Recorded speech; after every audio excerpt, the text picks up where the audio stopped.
Do it. All right. What's up, everyone? Back again, week 3. Pretty crazy week in college football, honestly, when we all kind of thought it was going to be a pretty mild week, in my opinion. But I will say, I said this before we got off. It was a big weekend because we all picked Rutgers. And if they would have lost, I think that would have definitely been on us. But maybe that goes to show if the show backs a team, it's a guaranteed. So week 2 results. Nagy won.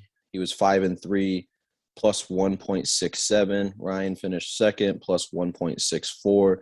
Zach finished third, plus 1.37. I finished fourth, minus 1.72. I lost my DOD, so I'm on a 1-game losing streak, which sucks. Ryan's in first place. Nagy's in second place. I'm in third place. Zach's in fourth place. Moving along. All right, let's talk about this weekend. Let's just get this out of the way. But Saturday morning, the Big 12 added 4 teams. Central Florida, BYU, Houston, and Cincinnati. So they will go back to actually being 12 teams instead of being 10. What do you guys think about that? I mean, I think we all kind of figured that was coming. Yeah, they had to do something to save the conference, essentially. It was either that or the other teams just leave. So right. I get it. I mean, that'll be interesting once all those teams join because you don't have like a true clear front runner every year. So it might be kind of like an interesting conference because you're always going to you could have a new winner almost every year. Yeah, but also like Houston, Texas, and Oklahoma were like very against them joining. That's one of the reasons why they never did, because they were afraid if Houston did, it would take a lot of recruiting away from those schools. Yeah. And Houston has like all the money in the world. Their biggest donor is the guy who owns the Rockets. So like they can do whatever they want if they like being in the Big 12. Because I mean, people would say, why would you do it now? They're not in the Big 12, so they don't get the money in terms of TV and all that stuff. So like, why would you do it? Now they do. Cincinnati, I mean, they were in the Big East when the Big East had that little run with West Virginia, Rutgers, and all them. So it's not like they've been just in shit.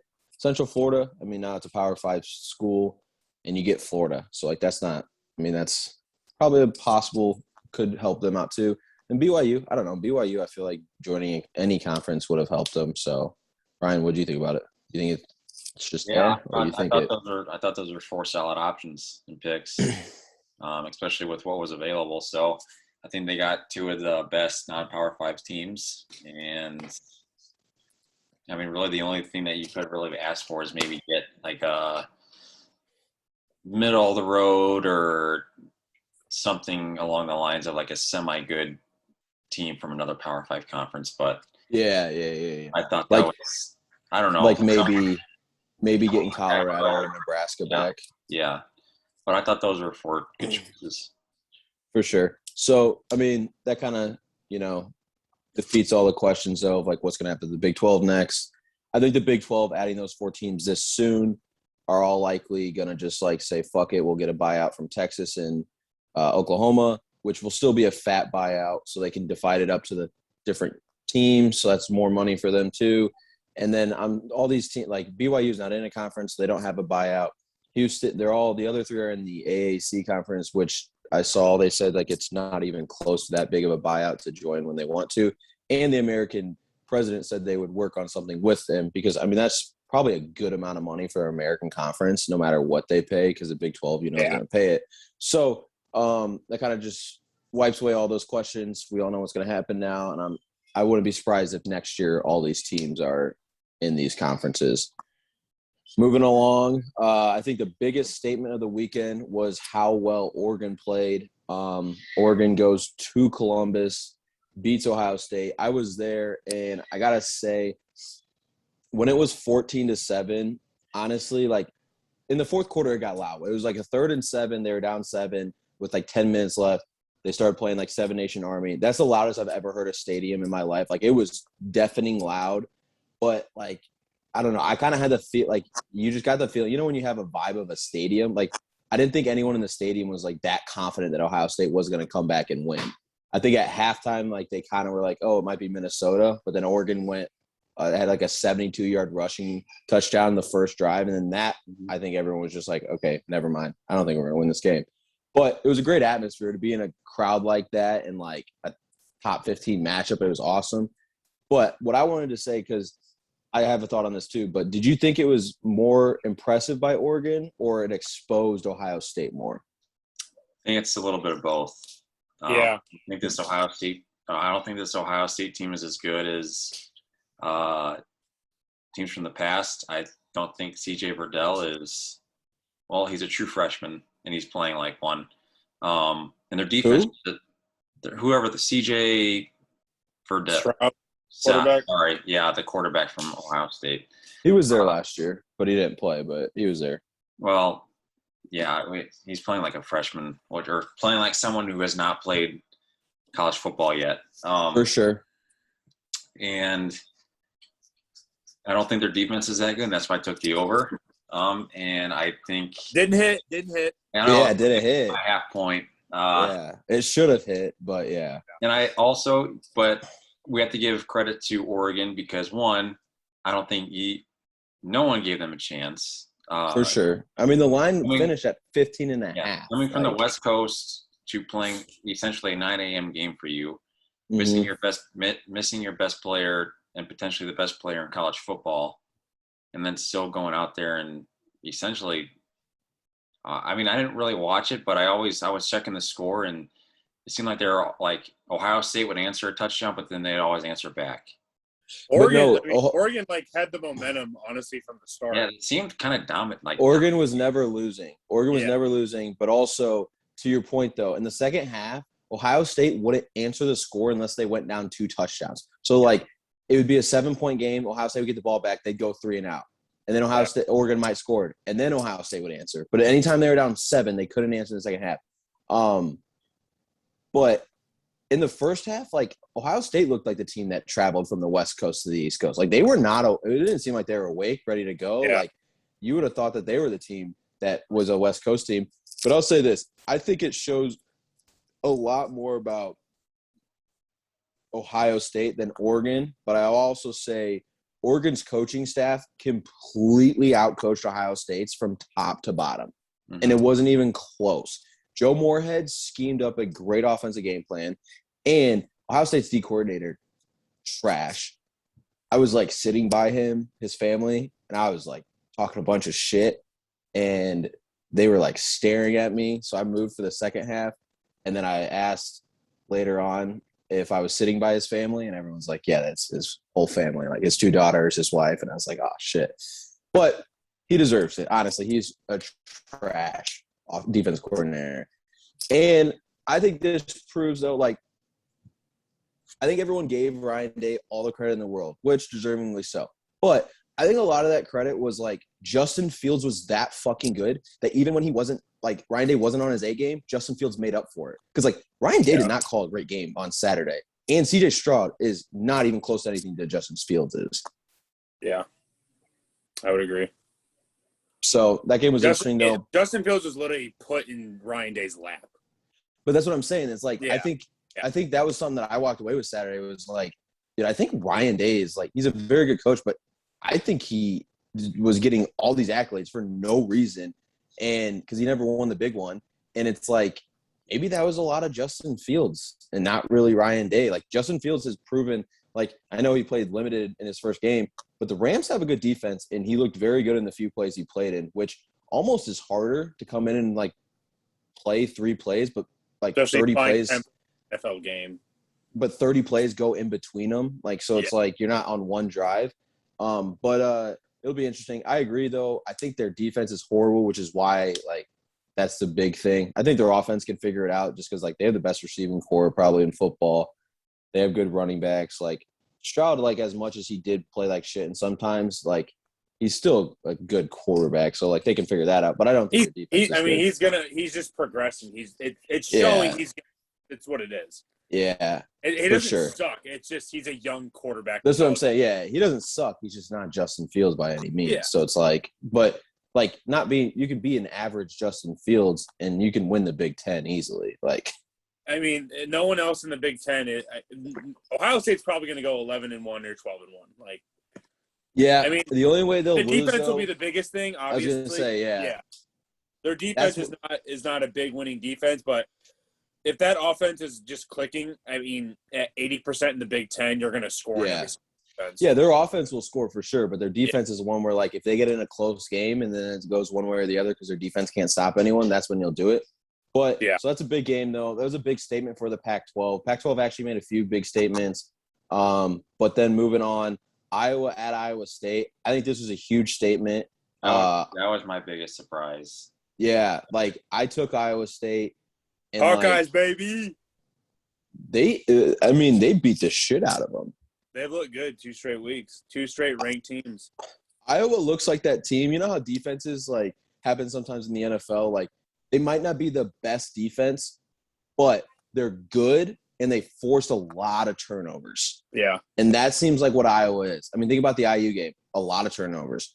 Like they probably are going to score. They scored more defensive touchdowns in 2 games than 90% of college football teams will score all year. Yeah.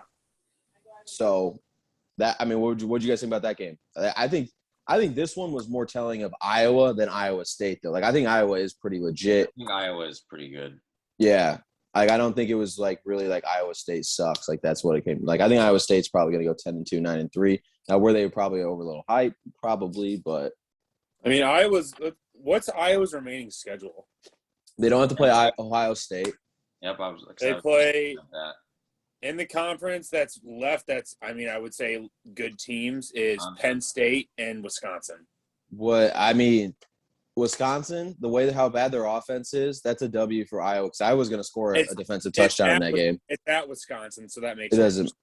It does, but like Graham Mertz will throw a pick 6 in that game. Watching Iowa's defense, so and they're home to Penn State, which is nice. So like.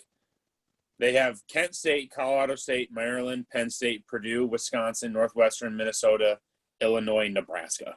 They could easily go. They could go not easily, but they could go undefeated. Yeah. Like they're Penn State's good. Penn State, I think, is pretty good. Yeah. I don't think Wisconsin is good. So you're really saying you get Penn State at home. It's probably going to be a night game. You know how Iowa always has that one big night game, and they just beat the shit out of whoever comes into town. Like, they could go undefeated for sure. Yeah. No, I agree. All right. Anything else from this weekend that you guys wanted to talk about or found interesting or just any thought? I think Notre Dame's going to win like 8 or 9 games. I think their schedule's trash that they could somehow win 10, but they could also lose. They've given up 4 60-yard plays on defense. That's as many 60-yard plays they gave up in – I think 19 and 20 combined, and they've done that in 2 games. Yeah, it's a different scheme, but we don't. I don't like the whole notion like if they get rid of big plays, then they're probably a top 10 defense. It's like I'm not saying no. I'm saying like people are tweeting like if you take away the 6 big plays against Florida State, they really only gave up 200 yards. It's like. If you take away the 7 touchdown drives that they had, they really give up 3 points. It's like, that doesn't mean anything. Like, if you give up big plays consistently, that's just who you are. Like defenses that give up big plays are not good defenses. That's right. Like, that's what I'm saying. Especially, like Florida State lost to Jacksonville State and scored less points against them than they did in Notre Dame. Also, the way they lost that game, like – yeah, that was the wildest ending to a game. How do you go cover 0? That's what I talk about culture. It's just – like – I know, but like I agree. But like, how do you just Miami are like the only teams that would do that? Like, how do you play cover 0 against and it's Jacksonville State? It shouldn't even come down to that. But like, first off, like this one dude said, he's like, dude, if you know your beat on that, it's college football. Tackle him. Just tackle the guy and get a pass interference. Yeah, or just get a pass interference. It's like not spot of the foul. It's 18 yards. Like they'd still have to throw the ball like 50 yards anyways to score. So like that was crazy. The other thing I thought was crazy too is like Nick Saban's 1-9 when he's a 40 or more point favorite in terms of like the spread. He's 1-9, and he did not cover the spread this weekend either. That's that's hard. I know, but it's funny because like how much money do you think Vegas has made when they're like, oh, they're playing Mercer? They'll win by 70, and like everyone just throws it on Bama. But it's like they haven't ever covered really. So why would like they play their like 3s and 4s? I think it was 2 or 3 years ago. Mercer was only down like a point to It was- Alabama at halftime, and then Bama scored like 49 unanswered in the second half. Yeah, it was like 13-7 at halftime, and then they won Yeah. like 63-7. That might have been the only time they covered. Actually, Yeah, was that I game? remember I bet Mercer first half, and I was like, yes. Yeah, that's a big one. The other thing was, that's what I was going to say. But moving on, big weekend of games. Honestly, we're going to start with Cincy at IU. Cincinnati's favored by 3. I think if Iowa would have went on the road and lost to Iowa State, this line would have been bigger. I think they literally factored in Iowa's probably that good, so IU still didn't look great. And it's at IU. It looked like they're going to have fans this year, and people are going to back them. And they played Idaho, and they had like almost a sold-out crowd. So what are you guys' thoughts on this? I think we're all on the same side of this, but I can't find the game on FanDuel. So see, it was 3, and then it got taken off, and then it went to 3 again, and then it got taken off. It might be just continuing. If you find it on DraftKings, say the line, but I'll look right now. Well, I think they also made the line so small because Cincy was only up 21-7 against Murray State going into the fourth. It was like they were playing them close, and then in the fourth quarter they scored 21. yeah, and Cincinnati's good if they played their game. Like Vegas overreacting or like what? I think it's just like I think Vegas is just factoring in that maybe Cincy is I don't know. It's weird. It's a home like I use home. Right. It's so hard to give a team a bunch of like it's hard to give a opposing team that's like the favorite.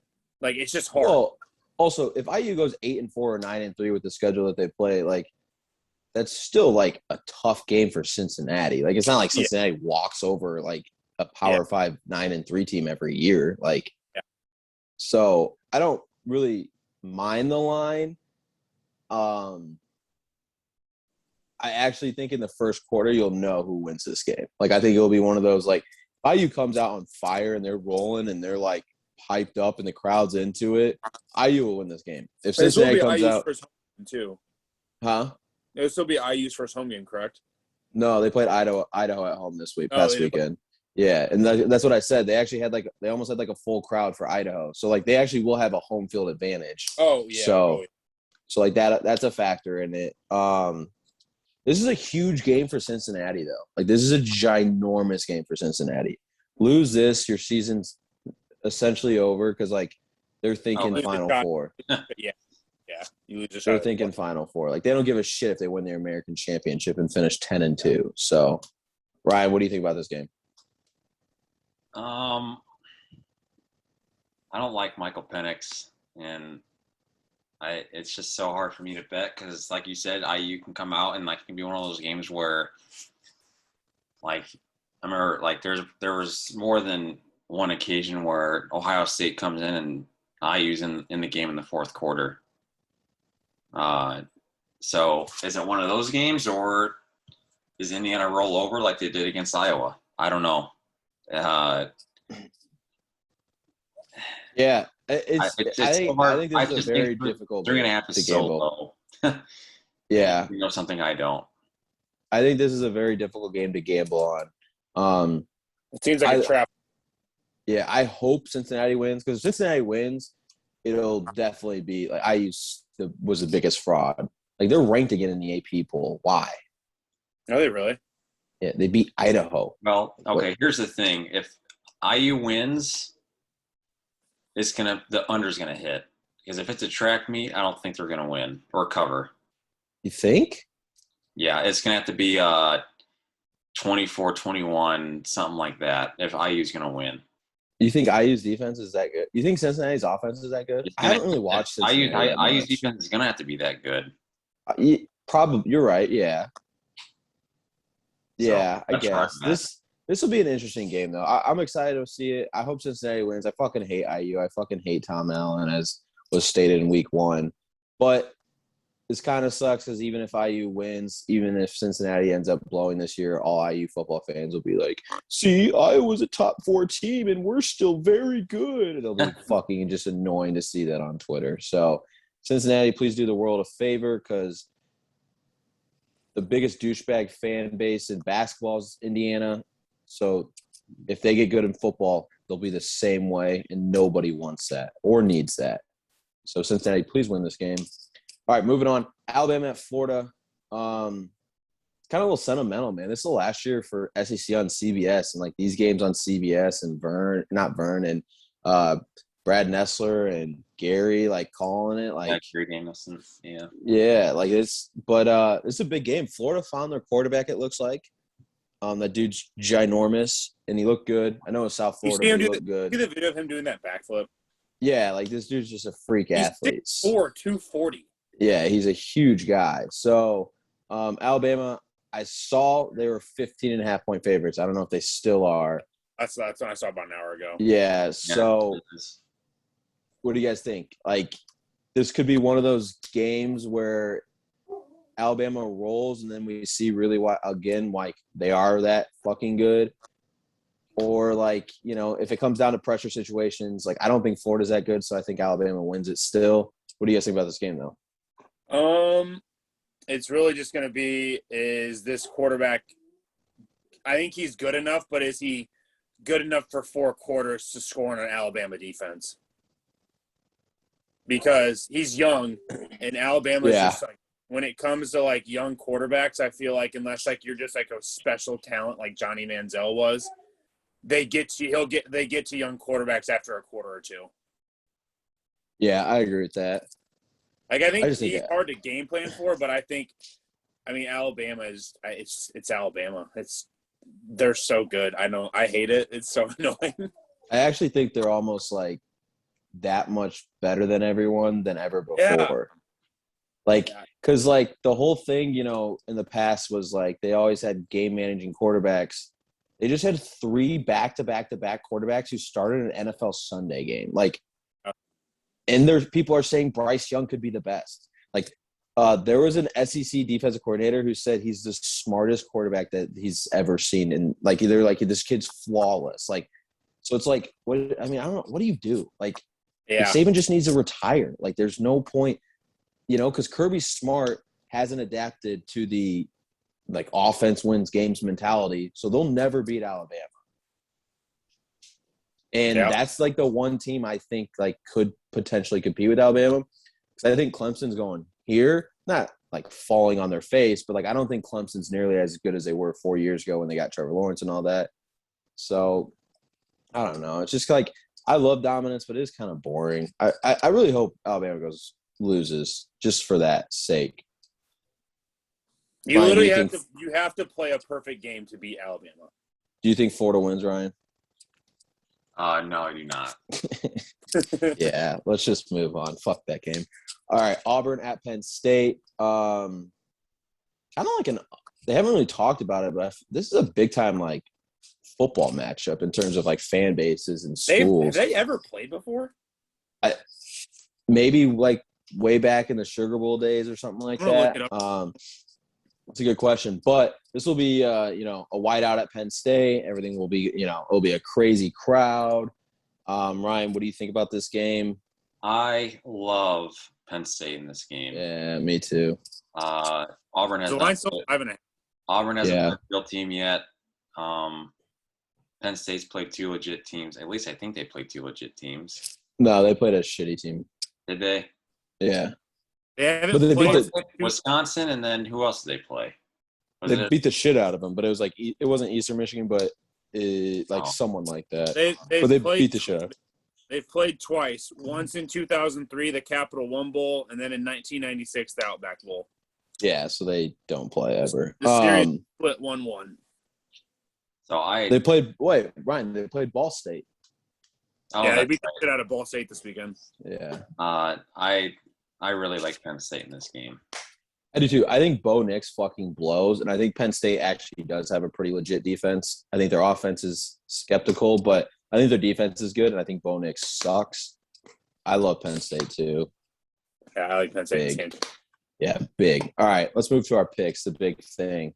So I'm on a one game losing streak, so I need to win mine this week, or else we're really going to be in some holler. Wait. That was bullshit. Did you guys follow the Tennessee Pitt game at all? I saw the highlights. Honestly, So I was saying the bad thing about tailgating is that I miss everything. Yes, I know. That was the Like- kind of nice thing about the Ohio State game being at noon is like I still got back at like a 3:30 time to like catch up on all the noon games and then see everything the rest of the day.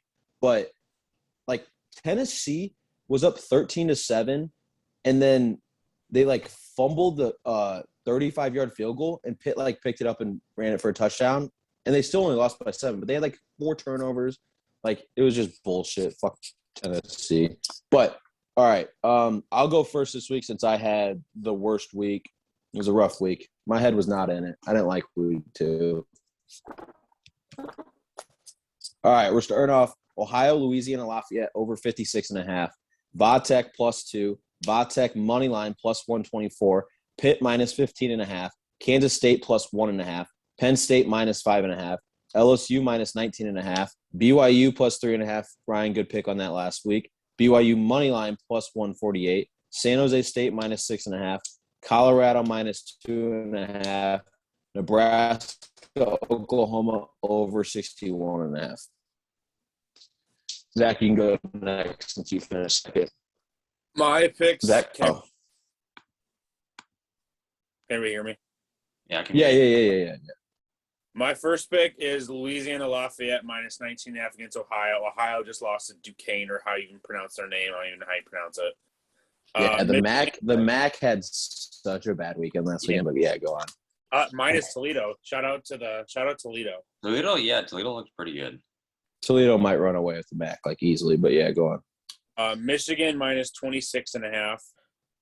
Coastal Carolina -13.5. This line has gone up 3 points. Who are they playing? I don't even remember who they're playing, but I like Coastal Carolina whenever they play.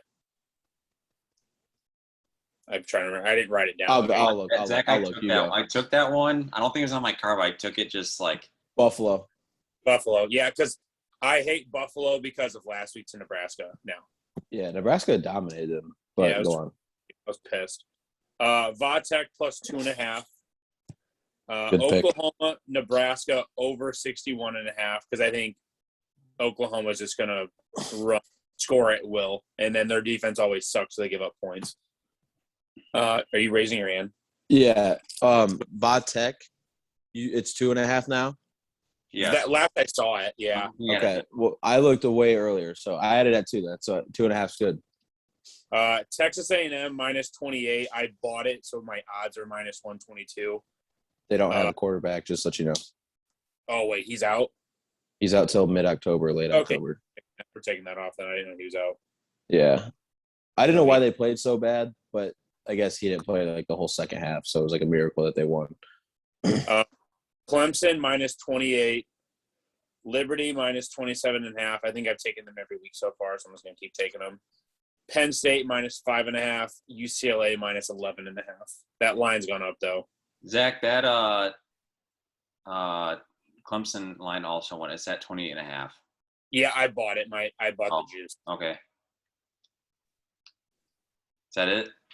Yeah, UCLA plays Fresno. The line opened up at 9.5. It's up to 11.5 now, but I'm still taking UCLA. Okay. Ryan? Oh, man. Virginia Tech +2.5, so we have another game, or all 3 taking. So we'll see if Wait, so what's crazy is Nagy doesn't even see, because I know he doesn't check any of this fucking shit because he acts like he's like working 24/7. But so like when he picks a game that all 3 of us had, that's just his pick. So he has no clue that any of us are picking it. So maybe it's a sign. Like if he does randomly pick it and us 3 have it, like it's definitely gonna win. But go on. The hot hand. Alabama, Florida over 58.5. Penn State -5.5 against Auburn. I really like Stanford. Surprised me a lot last weekend. I'm taking them -10.5 against Vandy. I like their quarterback. And they took a man's job today, so they might have found something in that quarterback. I think Notre Dame might turn. You hate every pick? No. Yeah. He's like you're just you're sighing every pick you get. Kind of old age. Man, he's in first place. Yeah, you're in first place. That's making it more stressful now. Well, you got to think about it. You're true. in first place and you haven't won a week yet. That's kind of impressive. Yeah, true. I think Notre Dame might. Yeah, that's right. Notre Dame's gonna do something this week against Purdue. I'll take them minus 7.5. I'm just going down here. Memphis plus 3.5 at home against Mississippi State. Mississippi State. Yep. They actually look good Saturday, but. And then, hold on, I have two more. I'm taking Fresno State plus the points against UCLA plus 11.5. Boo! And then Boo. I'm also going to take Auburn Penn State over 52.5. Ryan's going to text you on Saturday, Zach, and say, hey, I have Fresno if you want to ride with me. Okay, you didn't say your do or die, did you, right? No. Oh, also add FIU and Texas Tech over 53.5. Okay. Yeah. I'll go first since I was the first one to, or the only one to lose. My do or die, I'm going a underdog again. I have Kansas State money line plus 102. So it's not that big of a money line, but I like Kansas State this weekend. Actually, like Stanford beating USC how they did, I think might have shown a little more about Kansas State too. Like Kansas State handled Stanford very easily. They're 2-0. They're playing at home and they're playing Nevada. Like, I don't know. I know Kansas State looked like shit last week, but they get to play at home against Nevada, who it's fucking Nevada. Like, fuck them. So Kansas State money line plus 102. You go first. Well, Ryan, you go since you're 1-1. Ryan goes since he's 1-1. Penn State minus 5.5. So you did say your do or die. What's that? You did say it. Oh, my bad. I can change it if you want me to. No. That's fine. I was just when you were reading them and you said I have to look for more. I was like, you definitely said your do or die. But then that's why I asked. And then all right, Zach. Bad. I figured it was. Sorry to interrupt you, Zach, but I figured it was when we were talking about the Auburn Penn State, and you're like, I'll go first. I love Penn State. I was like, all right, that's his pick. That's his pick. But all right, Zach, go. I am taking the Crimson Tide minus 15.5 against Florida. I think Bama is just that dominant. Okay. That might be a game, honestly, though, that like how Bama's normally dominant in the first half. Like they might not cover first half and then win by 25. Yeah, it's gonna be an interesting game. I don't know. It'll be weird. Hold on. I have questions. There's at least one game I cannot find on FanDuel, but I can find. Yeah, you can find it on DraftKings. Yeah, we already worked that out. Okay, I'm taking agreement with the over in Michigan State Miami of 56. All right. Okay, I saw that lineup earlier on FanDuel. They must be okay. That's weird, and I'm also must be. And I switching lines. I skipped over this one on accident. I'm taking Boise State minus 4.5 against Oklahoma State.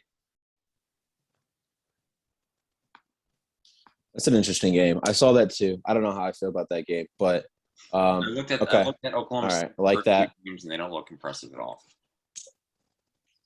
No, they haven't looked good at all. I agree with that. But neither has Boise. But then again, it's a home game. So, all right. Also, do you guys think Urban fakes a health issue that goes to USC in a year? Or it's going to be interesting. I feel like he wishes he did not take this Jacksonville job. Yeah, I know. Yeah, I agree. Yeah. I think he does wish that. And then he'd sit there and he could easily have gone to USC. Supposedly, the rumor around USC is they don't want to hire any coach that has a major buyout. So that takes away like their top 7 candidates. Yeah.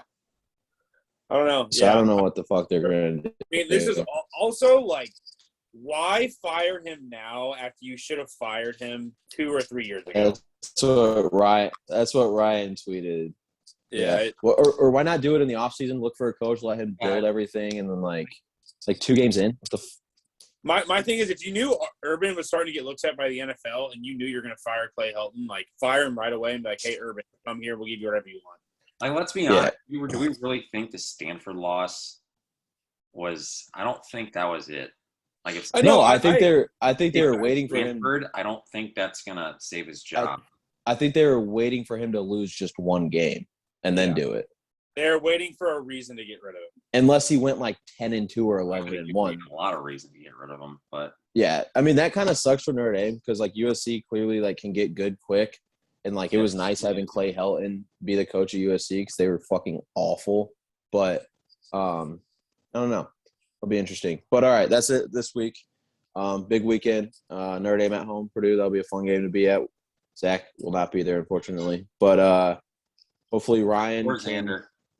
Yeah, that sucks. Shout out Xander Horvath, man. Dick. That he said poor. I mean, I agree. That sucks for him. Did he Hometown break kicking. it in the first quarter? Yeah. So he only broke his Fibula. fibula, which is the outer. That's the outer bone in your leg. So he shouldn't be out that long. He's having. It was a full break, a tib fracture, so that's good. He's having surgery Thursday, so prayers Shout out out, for you. shout out Riley Jeffers. He broke Ryan's too.